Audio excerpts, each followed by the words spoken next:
Welcome students. This session is for BA second year English Literature paper second, that is prose and fiction. In this session we'll continue the short story by famous American short story writer Nathaniel Hawthorne's story Dr. Heidegger's Experiment. Let's have a recap of the previous session of the story. Before the four friends can drink, Dr. Heidegger suggests that they might want to draw up a few general rules so that the younger selves might benefit from all the lessons time has taught them. This is basically the central idea, the moral behind the whole story, why this story has been written, the purpose behind it, is not how these four guests of Dr. Heidegger become young. Rather, Dr. Heidegger wants to focus upon this thing, that when they're going to become young again, are they going to benefit from all the lessons time has taught them?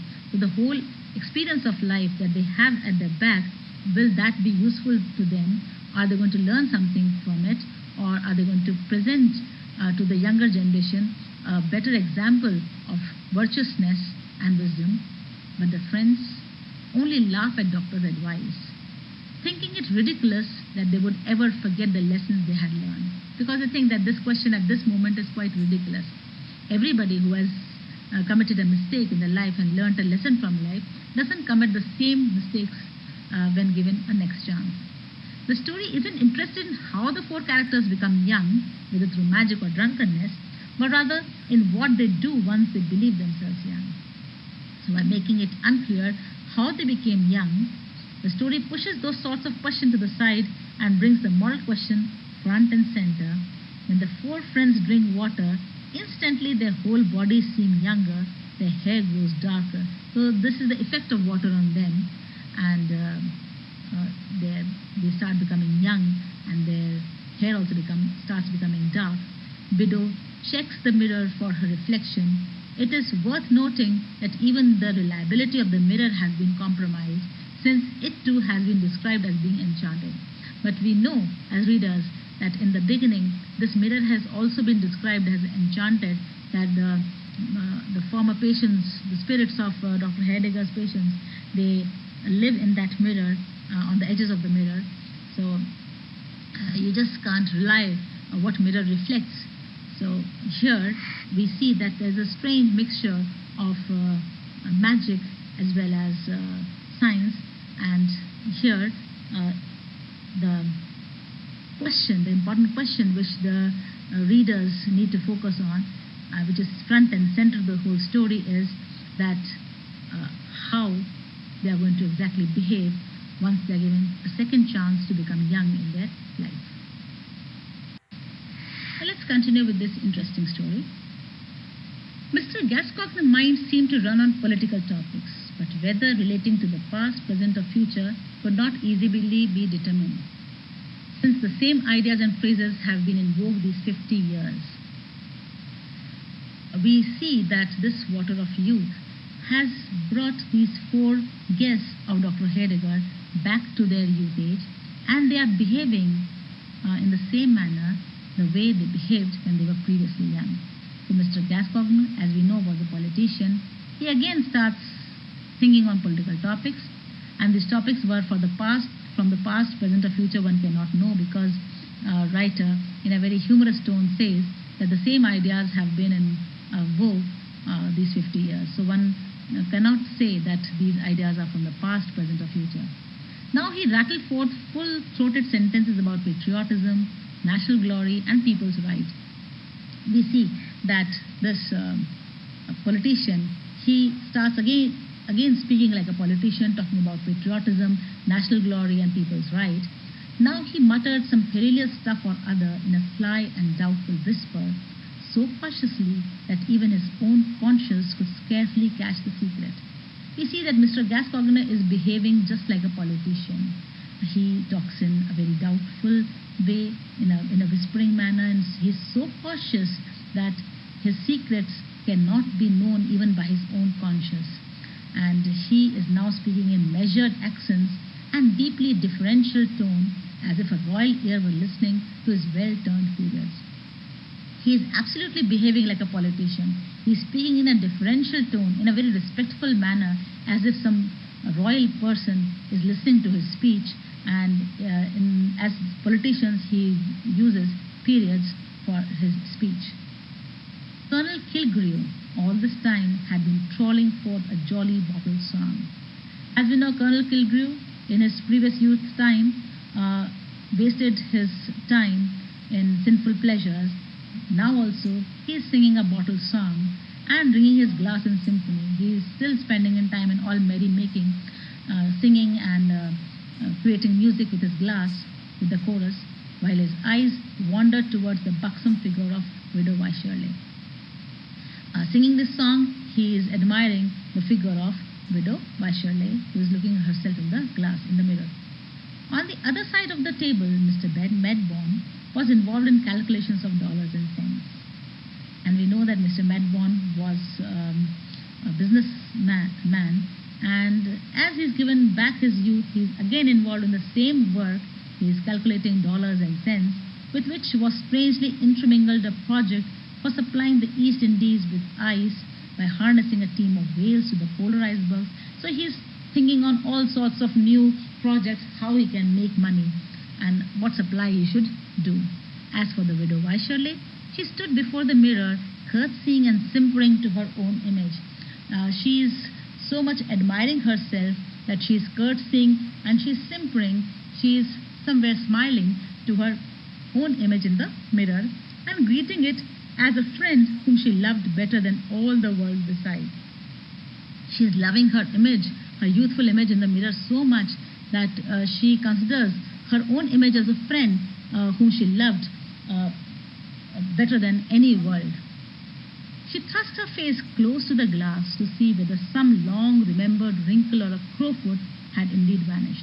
So she is quite closely trying to see the face of hers, to see if there is any wrinkle or any crowfoot, any mark of old age left on her face. She examined whether the snow had so entirely melted from her hair that the venerable cap should safely be thrown aside. She is so careful and so cautious of her image that she is thinking that, she is trying to see if all the white hairs have gone and now she can safely throw her cap away, because now she doesn't need the cap to hide her grey hair.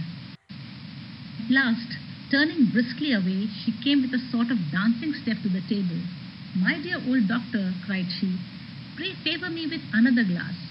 "Certainly, my dear madam, certainly," replied the complacent doctor. So with Widow Wycherley, she comes to the table and she asks Dr. Heidegger to fill one more glass of youth age water for her, and Dr. Heidegger immediately agrees to it. "See, I have already filled the glasses." There in fact stood the 4 glasses brimful of this wondrous water, and again the 4 glasses of these guests were full of this wonderful water, the delicate spray of which, as it effervesced from the surface, resembled the tremulous glitter of diamonds. And again narrator describes the beauty of this magical water, that it looked like as if the diamonds were glittering on its surface, just as the bubbles of this water were bursting on the surface. It was now so nearly sunset that the chamber had grown duskier than ever. Now the time comes of sunset, and the study of Dr. Heidegger grows dark, but a mild and moon-like splendor gleamed from within the vase and rested alike on the 4 guests and on the doctor's venerable figure. The chamber has become dark, and the water of this vase, this magical water, is shining like a moon, and the light of this water is now on the faces of these 4 guests, these venerable figures, these respectable figures in doctor's study. He sat in a high-backed, elaborately carved oaken armchair. Dr. Heidegger is seen sitting in an oaken armchair, which is of high back, and he is sitting in that armchair with a lot of dignity, respect, of aspect aspect that might have well befitted that very father time. Here, Dr. Heidegger just resembled father time, just like time has the power to make people old or can go back and turn people young. Here, the same power Dr. Heidegger had, and through his power, he was turning these four old people back in their youth age, whose power had never been disputed save by this fortunate company.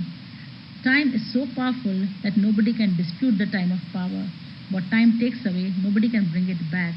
But here, this company of Dr. Heidegger has disputed this power of time, and Dr. Heidegger is able to, against time, is able to take them back to their youth age. Even while quaffing the third draught of the fountain of youth, they were almost awed by the expression of its mysterious visage. As they were drinking the third serve of this fountain of youth, they were absolutely awed by the expression of this mysterious visage, about how mysterious this water is. But the next moment, an exhilarating gush of young life shot through their veins. They were quite surprised, they were full of awe, but soon they found that the young life shot through their veins. They were now in happy prime of youth. After drinking that third serve, now they are in the happy prime time of the youth age, which is a miserable age with its miserable train of cares and sorrows and diseases, was remembered only as a trouble of a dream from which they had joyously awoke. So all the experience of their old age, which was full of care, which was full of sorrows and diseases, now appeared to them just like a dream from which they have awoke quite happily. Fresh gloss of the soul, so early lost, and without which the world's successive scenes had been but a gallery of faded pictures, again threw its enchantment over all their prospects. The narrator quite beautifully gives the stages of life. He says, the gloss of the soul, which was lost for them because they have grown old. And without this youth age, the world looks quite like a gallery of faded pictures. The world loses its colors for a person. Again, by becoming young, the world appeared to them as enchanted, as magical as before. They felt like new created beings in a new created universe. They were so young that they felt that they have just taken birth, and now they are in a new, fresh universe for them. We are young, they cried exultingly. They are so happy that they are saying that we are young again. Youth, like the extremity of age, has effaced the strongly marked characteristics of middle life and mutually assimilated them all. Now, because they are in the youth of the time, all the marks of the middle life have been assimilated. Now they have been mixed in them, and they are the extremity of age is wiped away from them. And now these four guests of Dr. Heidegger were a group of merry youngsters, almost maddened with the exuberant frolicsomeness of the years. They are so happy, and they are becoming almost mad with this young life of theirs. The most singular effect of their gaiety was an impulse to mock the infirmity and the decrepitude of which they had so lately been the victims. And strangely, up till now they were victims of old age. But the first thing that they do after they become young is that they start making fun of this infirmity and this old age which they have experienced so recently. They laugh loudly at the old-fashioned attire because the clothes they are wearing is of the same old fashion. So they are laughing at their dresses, the wide-skirted coats and the flapped waistcoats of the young men, and the ancient cap and the gown of the blooming girl. So they are in their youth age, and the clothes that they are wearing are of the old people, so they are now making fun of the clothes that they were wearing. One limped across the floor like a gouty grandfather. Now they have started making fun, and they are mocking the old age, and they are somewhere imitating the walk of a grandfather who has joint pains, once set a pair of spectacles astride of his nose, and one of them just put a spectacle on the nose and pretended to pore over the black letter pages of the Book of Magic, just in order to show that how they're imitating how old people read from the books using spectacles. And the third seated himself in an armchair and strove to imitate the venerable dignity of Dr. Heidegger. Dr. Heidegger, who has who has brought them back to their youth age, they are imitating and they are making fun of the dignity of Dr. Heidegger as they become young. And all shouted mirthfully and leaped about the room. They are behaving like youngsters. They are very happy and they are jumping here and there in the room. The widow Weischerle, if so fresh a damsel could be called a widow, though writers again using this word widow in front of her name, because he says that the girl in the room is so fresh that you cannot call her a widow, tripped up to the doctor's chair. She comes to this doctor's chair with a mischievous merriment in her rosy face.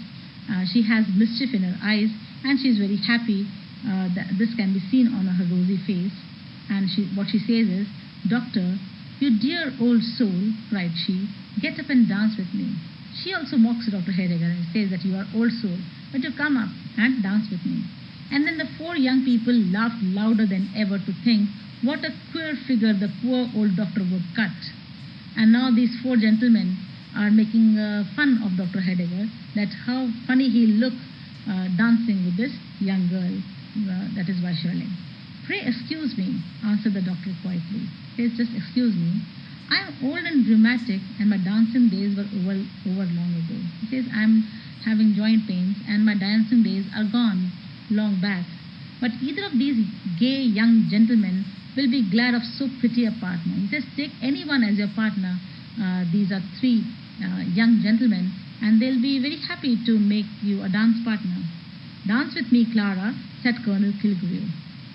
"No, no, no. I will be her partner," shouted Mr. Gascoigne. "She promised me her hand 50 years ago," exclaimed Mr. Medbourne. Now these three gentlemen again start contesting with each other, asking Weischerle to dance with them. They all gathered round her.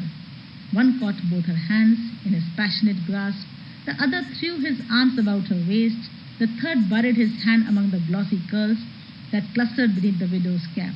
Now all these three men are holding this widow Weischerle, blushing, panting, struggling, chiding, laughing, her warm breath fanning each of their faces by turns. Now this youth age things again start happening. They are blushing, they are panting, they are struggling, they are laughing, and this widow Weischerle, she is attending to all these three by turns. She strove to disengage herself, yet still remained in their triple embrace. She tries to get free from these three men, but still she remains in the triple embrace. All the three men have embraced her. Let's analyze the story up till now. All the characters behave somewhat drunkenly. What we see up till now is that these characters of Nathaniel Hawthorne, they are behaving in a very drunken manner. More interestingly, they all also seem to have reverted to the way they behaved as younger people. So there is no change. They have not taken up any wisdom from their past experience, and they are behaving just as other young people, with the politician lasping into nonsensical political speech and the merchant scheming new schemes. Meanwhile, Dr. Heidegger has already poured another glass. He wants them to go further. So they are doing the same thing again and again, and we see Mr. Heidegger pouring another glass for them and wants to see what happens further. That the narrator compares the doctor to Father Time suggests that Dr. Heidegger, in the context of this experiment, is in complete control over his subjects, just as time is inescapably in control over every human life. Just as time controls human beings, in the same manner we see Dr. Heidegger controlling life of these four people. The now young group of friends seem to have forgotten all about their old former misery and the misery of old age in general. What we see is that they have absolutely forgotten about their old age and their former misery and their former miserable times. Rather than view old age with understanding, they mock it. though they have undergone this old age themselves, but as soon as they become young, they start making fun of old age and they mock it. Their behavior seems like a direct defiance of Dr. Heidegger's earlier advice that they try not to lose sight of the valuable lessons of old age. And we see that they are in direct defiance. They are absolutely not at all following Dr. Heidegger's earlier advice, because he said that once you get one more chance of being young, they should never forget the valuable lessons that they have learned from their old age. This in turn raises the question of whether they ever learn such lessons. Now this raises a question in reader's mind, that do people really learn lessons as they grow old, or even more profoundly, whether there actually are any lessons to be learned from old age. And one more thing comes to the reader's mind, that is there any lesson learned remains to be learned in one's life that people should learn from their old age. So these are certain questions that come to reader's mind after reading this story and looking at the behavior of these four guests of Dr. Heidegger. We'll continue the story in my next session. Thanks.